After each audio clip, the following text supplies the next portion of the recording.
Bueno, compañeros, continuando con la formación en matemáticas, voy a desarrollar la sesión de trabajo denominada Desarrollo de competencias en pensamiento métrico y sistema de medidas. El objetivo general para esta sesión es fortalecer los procesos de seguimiento al aprendizaje mediante la planeación de guías para trabajo virtual y a distancia, donde se desarrollen competencias en el pensamiento métrico y sistema de medidas, apoyados en el uso apropiado del material PRES y los recursos digitales.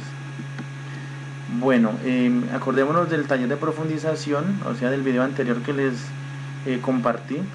En este se pudo evidenciar que los objetos tienen diferentes atributos, como el color y la forma. También algunos atributos son medibles y otros no.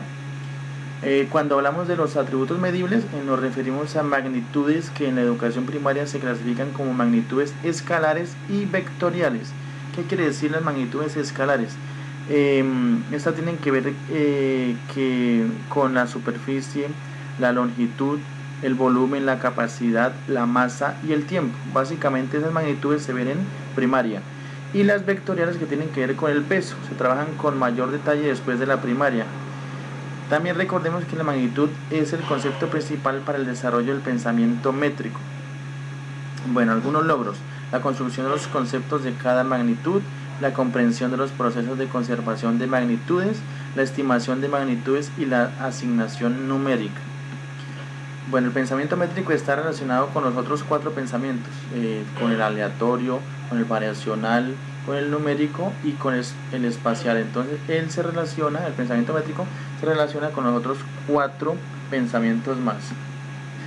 Miremos algunos aportes a los aprendizajes evaluados en las pruebas saber. Por ejemplo, para grado tercero, en el componente métrico, están los aprendizajes, por ejemplo, identificar atributos de objetos y eventos que son susceptibles de ser medidos. Acordémonos de los eventos, también los eventos se miden, los eventos en el tiempo. También establecer correspondencia entre objetos o eventos y patrones o instrumentos de medida. Nosotros acordémonos que hablamos de los patrones y los instrumentos de medida. Ahora, para grado quinto en el componente métrico, por ejemplo, hay aprendizajes que tienen que ver con establecer relaciones entre los atributos mensurables, o sea que se pueden medir, de un objeto o evento y sus respectivas magnitudes. Identificar unidades tanto estandarizadas como no convencionales apropiadas para diferentes mediciones y establecer relaciones entre ellas. Por ejemplo, unidades estandarizadas tienen que ver, por ejemplo, en la longitud, por ejemplo, con el centímetro, el metro, etc. Y no convencionales, por ejemplo, con el gm, el palmo, el pie, etc. Bueno, aquí dice el sentido de la medida. Las estrategias de medida tienen ejes que tienen que ver con el reconocimiento de cualidades medibles y el proceso de medir. Y también tiene que ver con procedimientos para medir. Por ejemplo, el primer bloque corresponde a los procesos de medición. Por ejemplo, para medir la superficie de un rectángulo, se superponen sobre él las unidades cuadradas de superficie. El segundo bloque son los procedimientos de medición indirecta. Por ejemplo, para medir el área del triángulo, se miden las longitudes de su base y su altura y se multiplican y se dividen entre 2. Y en el tercer lugar están los procedimientos de estimación. Bueno, aquí hay algunas cuestiones claves en el aprendizaje de las magnitudes y su medida. Por ejemplo, la importancia de desarrollar. Estos son algunos propósitos o algunos tips que tienen que ver con cómo se introduce al mundo de la medición o al pensamiento métrico y sistema de medidas en primaria. Por ejemplo, la importancia de desarrollar la noción de unidad de medida y los distintos procedimientos para obtener la medida de un objeto. Debemos también mirar la lista de expectativas de aprendizaje organizadas por grados, de forma que se plasme la evolución de las características del aprendizaje de la medida en la educación básica primaria. El aprendizaje de las magnitudes y su medida se desarrolla a lo largo de toda la educación primaria y secundaria. Los estudiantes han de desarrollar la idea de la conservación de cantidad, es decir, han de aprender que la cantidad de magnitud no cambia cuando se modifica el objeto. Eso ya lo miramos en el taller de matemáticas. Bueno, hay también otras cuestiones que tienen que ver con el aprendizaje de las magnitudes, como es las habilidades fundamentales durante el aprendizaje de las magnitudes. Hay 3 habilidades: la transitividad, la conservación de la cantidad y la composición aditiva. Bueno, miremos la conservación de la cantidad. Entonces, por ejemplo, Aunque un objeto cambie de posición, hay algo que permanece constante. Ese algo es aquella magnitud con respecto a la cual el estudiante percibe la conservación de la magnitud. Este ejemplo es el de la plastilina, que basándonos en una bolita de plastilina se puede construir diferentes objetos, pero en sí permanece algo constante. A pesar que cambia la forma, todavía permanece o hay algo de conservación de la magnitud. Bueno, la transitividad tiene que ver con la comparación de cantidades de magnitud y se desarrolla a través de distintos momentos. Por ejemplo, el primer momento tiene que ver con que los estudiantes realizan comparaciones perceptivas. Un segundo momento tiene que ver con la manipulación de los objetos. Por ejemplo, se trasladará las cuerdas poniendo una junto a la otra. Por ejemplo, en este lado hay 3 cuerdas, la A, la B y la C. Un tercer momento es servirse de lo que se denomina término o medio, es decir, un referente que hace de intermediario entre las dos medidas. Y por último, en un último momento se pone de manifiesto la transitividad, es decir, se utiliza un término medio, por ejemplo, llamémoslo B.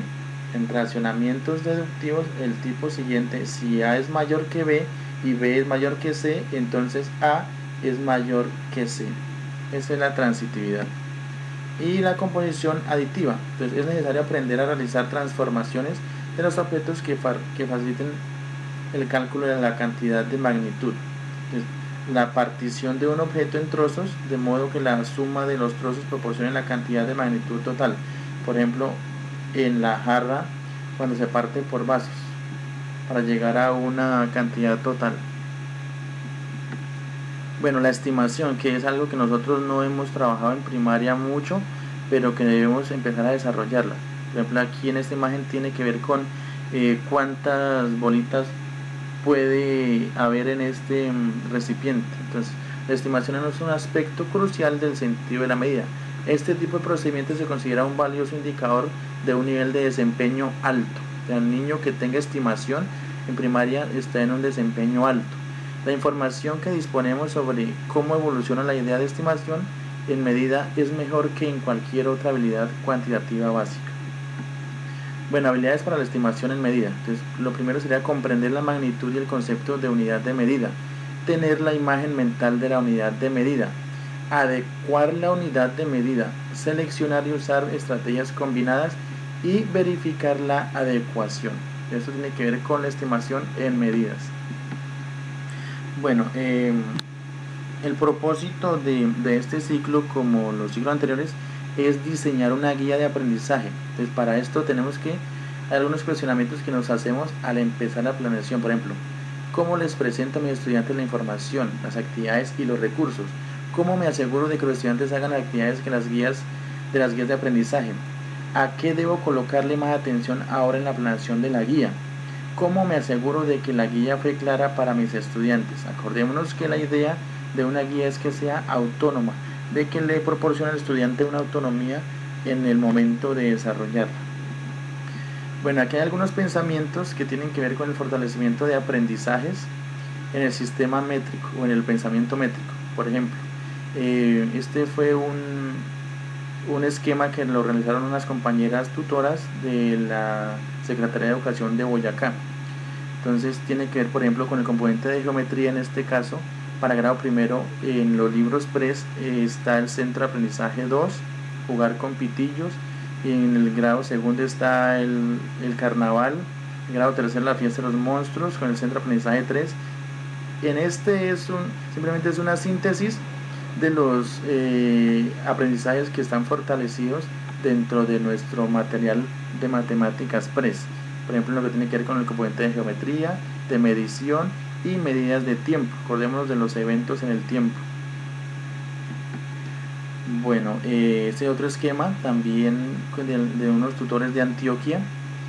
También viene con el nombre, la situación problema, conceptos matemáticos asociados a cada situación problema y los grados. Esto es básicamente el pensamiento métrico y sistema de medidas dentro del material PRES. Entonces este es un esquema que sintetiza esos pensamientos. Bueno, aquí ya para una reflexión de cierre vamos a mirar algo que tiene que ver con una propuesta de espiral en la introducción al concepto de medición. Por ejemplo, miremos en este caso, vamos a partir de lo más pequeño para subir a lo más grande. Entonces vamos a partir de la exploración de atributos. Vamos a mirar la comparación por observación directa. Viene la comparación añadiendo un tercer objeto y medir utilizando una unidad de referencia. También crear la necesidad de la unificación de la unidad de medida. Y por último, las medidas con unidades estandarizadas. Entonces vamos a partir desde lo más pequeño para llegar a lo más grande desde una propuesta en espiral, desde la exploración de atributos hasta las medidas con unidades estandarizadas. Bueno, aquí también hay algunas referencias que tienen que ver con las propuestas desde los estándares básicos y los DBAs, los derechos básicos de aprendizaje. Entonces para primerito el DBA 4 y el DBA 5, para segundo el DBA 4 y 5, para tercero el DBA 4 y 5, para grado cuarto DBA 4 y para grado quinto el DBA 4 y 5. Esto con la propuesta desde la espiral. Bueno, ya unas reflexiones de cierre tienen que ver con asociar un instrumento de medida con el atributo que se quiere medir. Entonces vamos a mirar qué instrumento es el apropiado para el atributo que requerimos medir y comprender que medir implica comparar un atributo de un objeto con una unidad de referencia. También comprender que no todos los atributos son comparables entre sí. Comprender por qué es necesario establecer una unidad de medida. Bueno, y ya con esto doy por terminado el desarrollo de la sesión de trabajo que tiene que ver con el pensamiento métrico y sistema de medidas. Espero les haya quedado claro algunos conceptos y cómo se debe enfocar el desarrollo de una guía de aprendizaje desde el material PRES y los aprendizajes por desarrollar. Entonces les agradezco por el tiempo, muy amables y buen día, compañeros.